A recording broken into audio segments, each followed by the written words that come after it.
1972 সনে আমাদের অবাঙালি বিহারীরা শেখ মুজিবুর রহমানকে চিঠি দিয়েছিল। তখন চিঠির যুগ ছিল, চিঠি দিয়েছিল। ও লিখছিল, এই বাবা তো লিখছিল, হামারা ইয়ে হ্যাঁ। ভুট্টু বলতেছে হামারা ইয়ে হ্যাঁ, আবার ভুট্টুকে শেখ মুজিব বলতেছে যে তোমারা ইয়ে হ্যাঁ।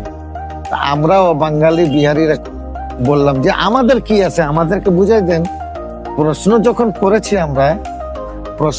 করেছি আমরা নিশ্চয়ই এর কোনো উত্তর আছে। हाँ सवाल हमने किया है तुमसे, इसका कोई जवाब होगा।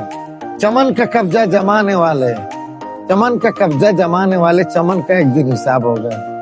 हमारे घर को जला रहे हो हमारे घर को जला रहे हो, तुम्हारा घर ही खराब होगा।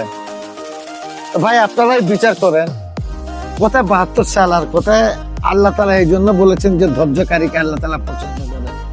আজকে 2024 সালে হাসিনার কি ঘর টিকলো না এ টিকলো? এর নৌকা নিয়ে ইন্ডিয়াতে যাইতে হলো। এখন নাকি ও আসতে চায়, নরেন্দ্র মোদী তাকে সম্মানে জানিয়ে পাঠাবে। কোথায় পাঠাবে আল্লাহ মালুম, উপরে না নিচে আমি জানি না, আল্লাহ জানে। আর নরেন্দ্র মোদী জানে, শেখ হাসিনা জানে।